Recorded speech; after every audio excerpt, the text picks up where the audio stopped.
Dear students, आज हम new chapter start करने जा रहे हैं, मेटल्स एंड नॉन मेटल्स। अब तक हम अराउंड 118 एलिमेंट डिस्कवर कर चुके हैं। इन एलिमेंट्स को हमने फर्दर क्लासिफाई किया है, metal, non metals and metalloids. Mainly हम एलिमेंट्स को कैटेगराइज करते हैं मेटल्स एंड नॉन मेटल्स। इन दोनों में डिफरेंस क्या है? Metal are those element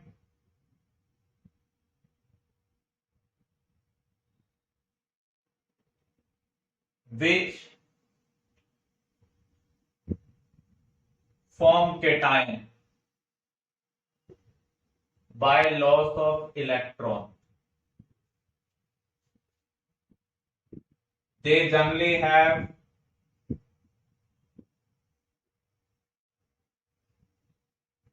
one, two, or three electrons in outermost shell.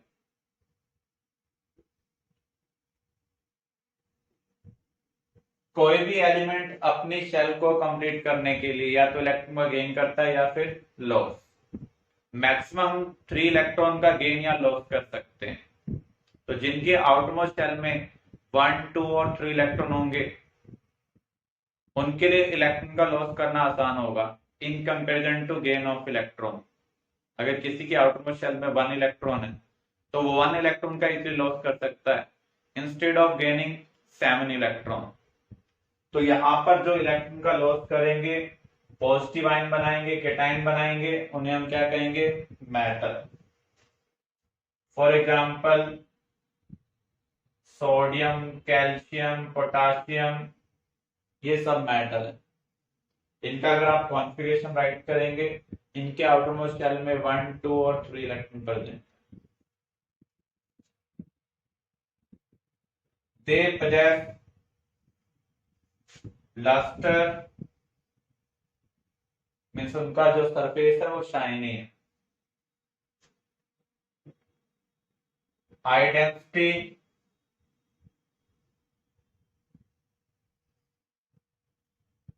And good conductor of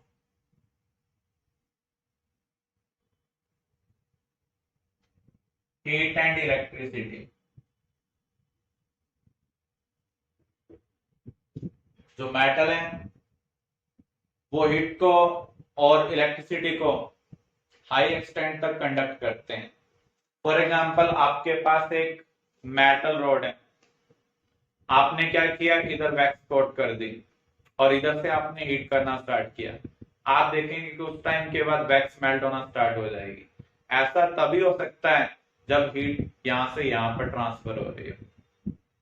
तो ये शो कर रहा है कि जो मेटल है वो गुड कंडक्टर ऑफ हीट है।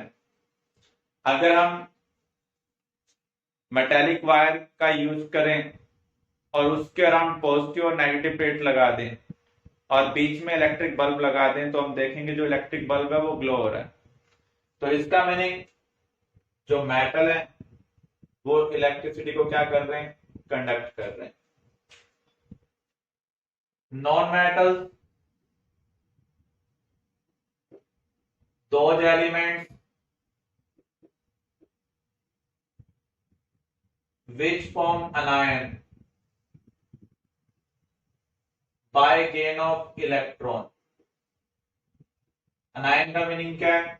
Negative ion. They generally have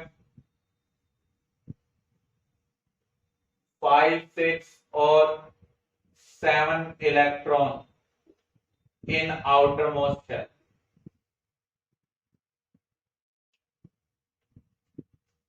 For example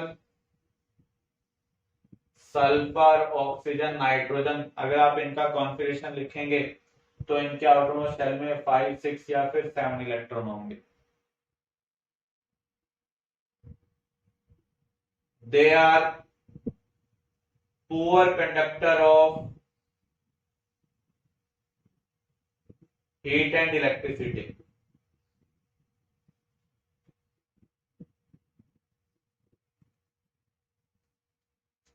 तो ये बेसिक डिफरेंस है मेटल्स एंड नॉन मेटल्स में। मेटल को हम इलेक्ट्रोपॉजिटिव एलिमेंट भी बोलते हैं, क्योंकि ये क्या बना रहे हैं, केटाइन बना रहे हैं, पॉजिटिव आयन बना रहे हैं। नॉन मेटल को हम क्या बोलते हैं, electronegative element. Clear?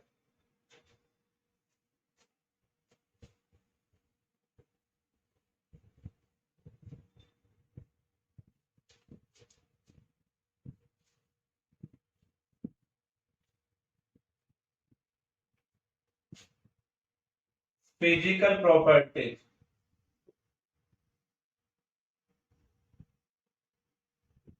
Of metal.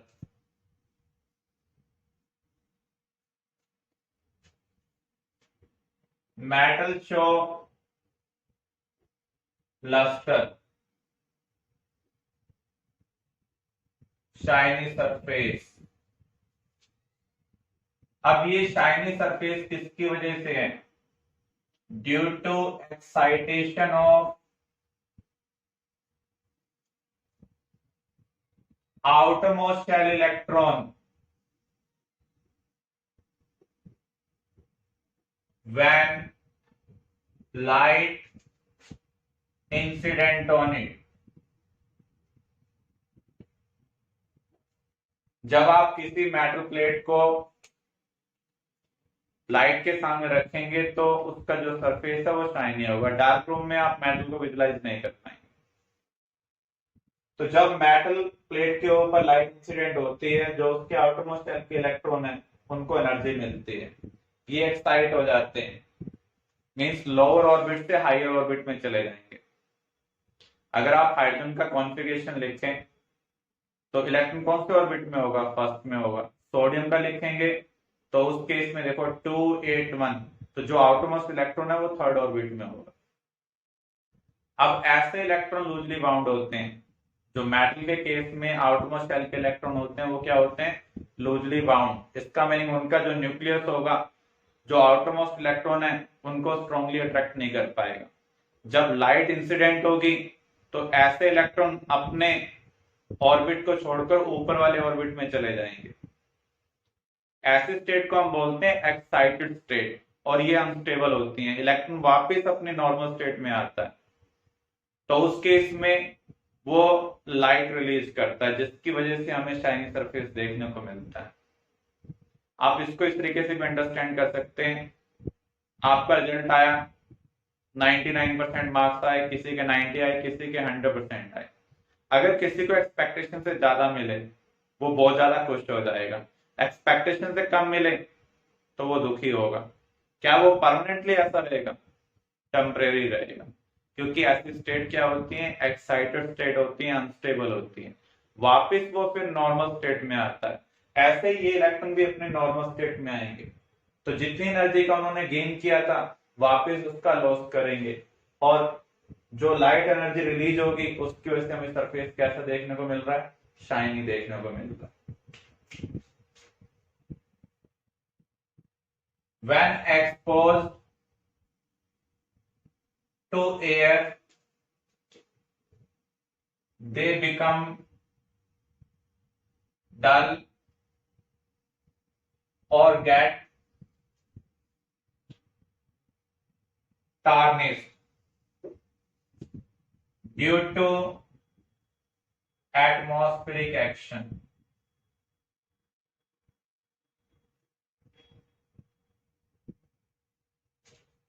इस एटमॉस्फेरिक एक्शन को हम क्या बोलते हैं, corrosion.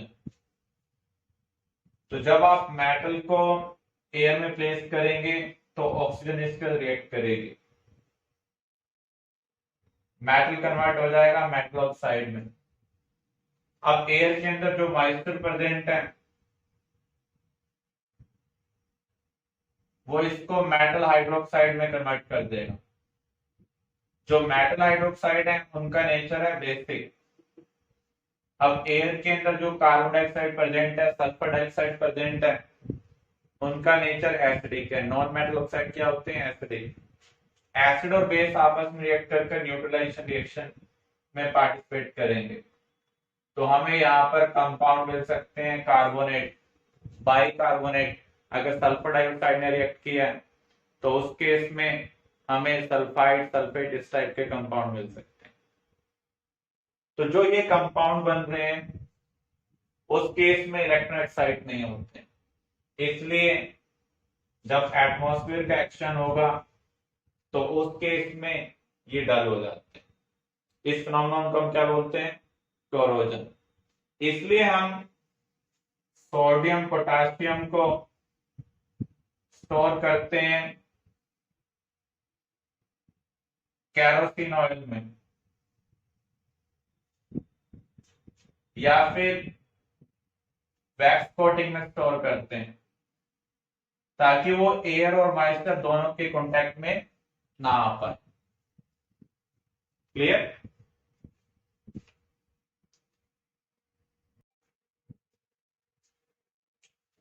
Other properties, metals are tactile in nature। tactile का मीनिंग क्या है? Can be converted into wire. इसी प्रॉपर्टी की वजह से जो केबल होती है वहां पर हम मेटल का यूज करते हैं।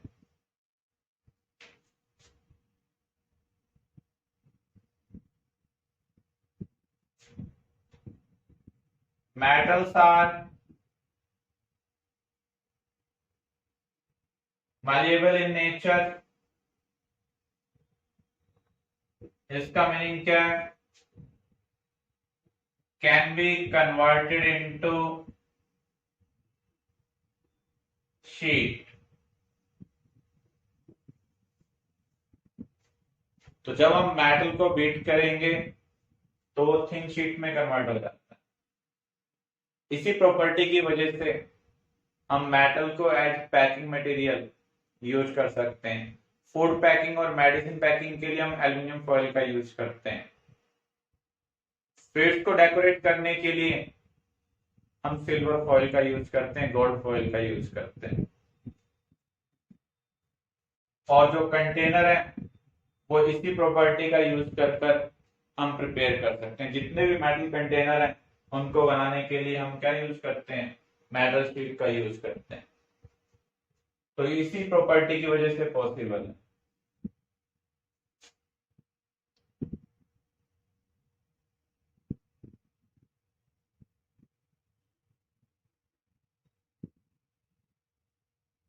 Metals are sonorous in nature, means give sound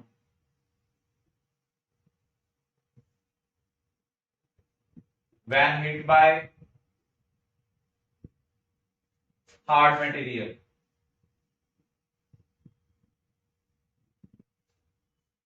जो स्कूल बेल है वो मेटल से बनी हुई है।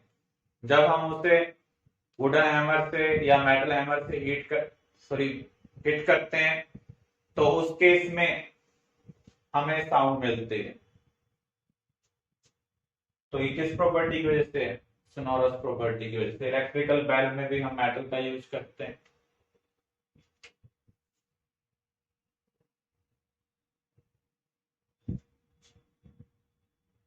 Metals are generally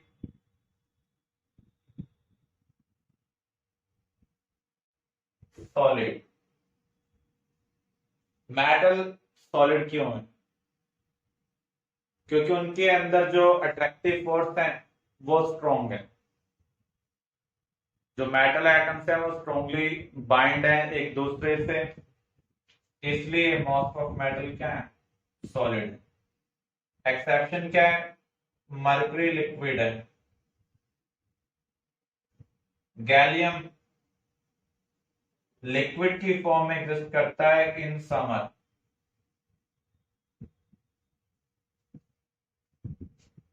तो जितने स्ट्रॉन्ग अट्रैक्टिव फोर्स होंगे उतनी ज्यादा डेंस फिजिकल स्टेट होगी।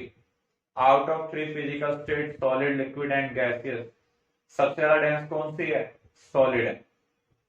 तो सॉलिड वही सब्सटेंस होंगे जिनके अट्रैक्टिव फोर्स क्या होंगे, स्ट्रॉन्ग होंगे। तो जो मेटल के केस में जो फोर्स है उन्हें हम बोलते हैं मेटालिक बॉन्ड। तो मेटालिक बॉन्ड स्ट्रॉन्ग होने की वजह से मोस्टली मेटल सॉलिड की फॉर्म में एग्जिस्ट करते हैं। जिन मेटल्स के मेटालिक बॉन्ड का वीक है वो लिक्विड की फॉर्म में एग्जिस्ट करते हैं।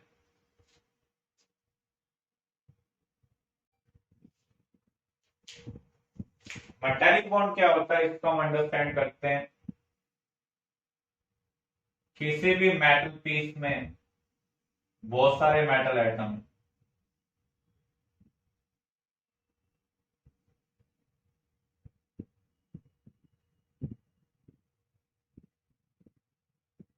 मेटल एटम को हम दो पार्ट में डिवाइड करते हैं।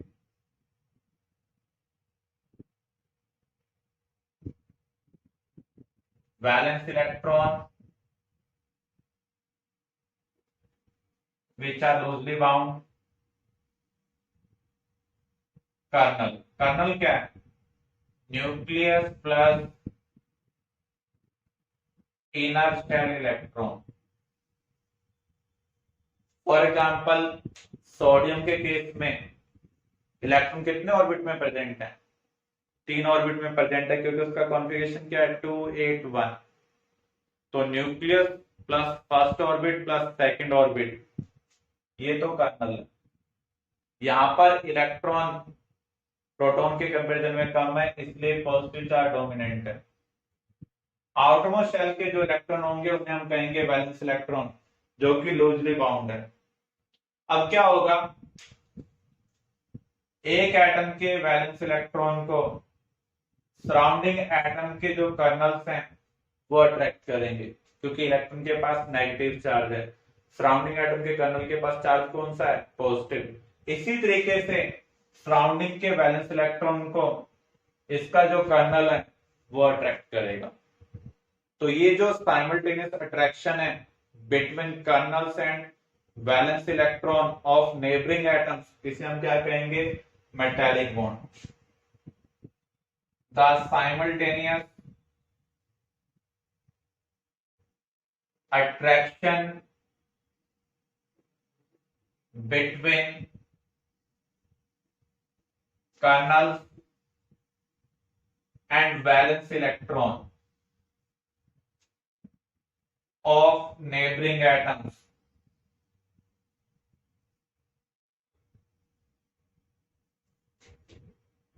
is called metallic bond. अब ये जो मेटालिक बॉन्ड है इसकी स्ट्रेंथ किसके ऊपर डिपेंड करती है, inversely proportional to size of atom. जिस एटम का साइज बड़ा होगा उसकी जो कर्नल है वो भी बड़ा होगा। इसका मीनिंग जो पॉजिटिव चार्ज की डेंसिटी है वो कम होगी। डेंसिटी हम कैसे निकालते हैं, mass upon volume. Charge density हम कैसे निकालेंगे, चार्ज अपॉन वॉल्यूम। तो जिसका साइज बड़ा होगा उसका वॉल्यूम भी ज्यादा होगा। इसका मीनिंग उसकी जो चार्ज की डेंसिटी है वो कम होगी। जितनी कम चार्ज डेंसिटी होगी उतना कम अट्रैक्शन होगा। अगर अट्रैक्शन कम होगा तो बॉन्ड की स्ट्रेंथ भी क्या होगी, कम होगी। Directly proportional to number of valence electron. तो जितने ज्यादा वैलेंस इलेक्ट्रॉन होंगे उतना ज्यादा कर्नल्स उसको अट्रैक्ट करेंगे, और जितना ज्यादा अट्रैक्शन होगा उतनी ज्यादा मेटालिक बॉन्ड की स्ट्रेंथ होगी। सोडियम सॉफ्ट है, इसको हम नाइफ से कट कर सकते हैं। मैग्नीशियम को हम नाइफ से कट नहीं कर सकते हैं, कंपेरेटिवली ये हार्ड है। सोडियम और मैग्नीशियम में से मैग्नीशियम का स्मॉलर साइज है। सोडियम के पास एक वैलेंस इलेक्ट्रॉन है, मैग्नीशियम के पास 2 वैलेंस इलेक्ट्रॉन। तो आप देख रहे हैं मैग्नीशियम का साइज भी स्मॉलर है, वैलेंस इलेक्ट्रॉन भी ज्यादा है सोडियम के कंपैरिजन में। तो इसके जो अट्रैक्टिव फोर्स होंगे, इसका जो मेटालिक बॉन्ड होगा वो स्ट्रॉन्गर होगा इन कंपैरिजन टू सोडियम। इसलिए सोडियम क्या है, सॉफ्ट है, मैग्नीशियम हार्ड है। सोडियम को हम नाइफ से कट कर सकते हैं, पोटाशियम को हम नाइफ से कट कर सकते हैं। क्लियर?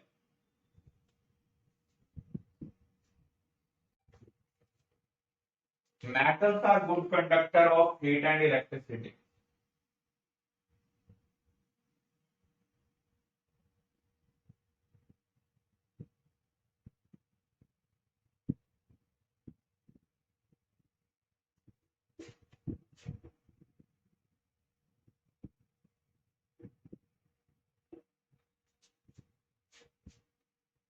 मेटल हीट को और इलेक्ट्रिसिटी दोनों को ही बहुत अच्छा कंडक्ट करेंगे, ज्यादा अमाउंट में कंडक्ट करेंगे। एक्सपेरिमेंटली हमने ऑब्जर्व किया है सिल्वर बेस्ट कंडक्टर है इलेक्ट्रिसिटी का भी और हीट का भी। जो मरकरी है वो पोरेस्ट कंडक्टर ऑफ इलेक्ट्रिसिटी है। लेड पुअर या पोरेस्ट कंडक्टर ऑफ हीट कह सकते हैं। अब ये हीट और इलेक्ट्रिसिटी का कंडक्शन कैसे होता है इसे हमें अंडरस्टैंड करना है। देखो जब आप किसी भी सॉलिड को हीट करते हैं तो उसके जो कर्नल्स हैं फिक्स्ड पार्ट है। देखो जो ये कर्नल्स है ये इमोबाइल है, ये अपनी पोजीशन चेंज नहीं कर सकता।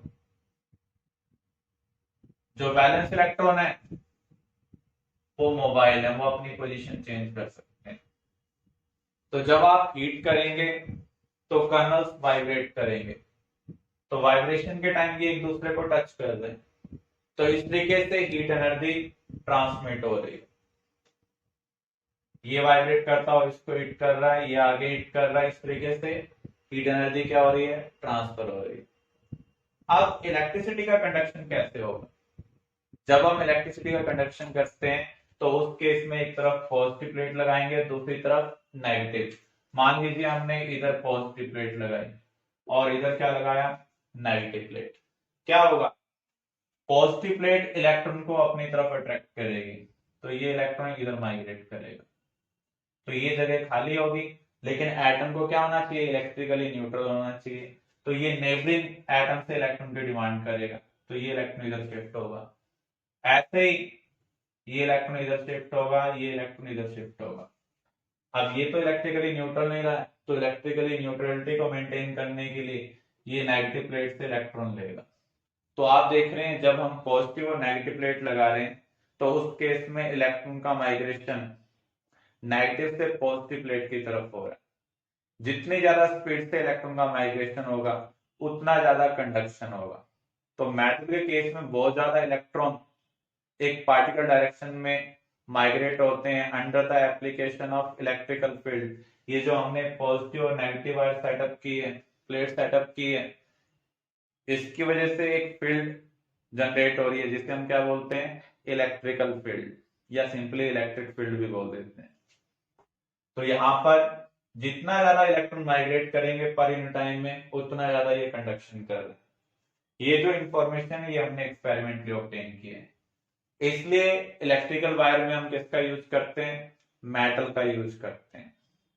अब देखो सिल्वर बेस्ट कंडक्टर, फिर भी हम इलेक्ट्रिकल वायर के अंदर सिल्वर का यूज नहीं करते हैं। उसका रीजन क्या है, सिल्वर की जो कॉस्ट है वो बहुत ज्यादा है, नेचर में सिल्वर की परसेंटेज कम है, तो ये हमारे लिए इकोनॉमिकल नहीं है। एल्यूमिनियम अबंडेंस में प्रेजेंट है, तो वायर के अंदर हम मोस्टली एल्यूमिनियम या फिर कॉपर का यूज करते हैं क्योंकि वहां पर मेटल की कॉस्ट क्या है, कम है। दूसरा एल्यूमिनियम की डेंसिटी भी कम है, तो जो वायर है उनका मास ज्यादा नहीं होगा। अगर हम सिल्वर की वायर बनाएंगे तो मास ज्यादा होगा, तो अपने लोड को हैंडल ही नहीं कर पाएंगे, वायर ब्रेक हो जाएंगे। तो हम एक ऐसा मेटल यूज कर रहे हैं जिसका कंडक्शन ज्यादा है और डेंसिटी क्या है, कम है। क्लियर?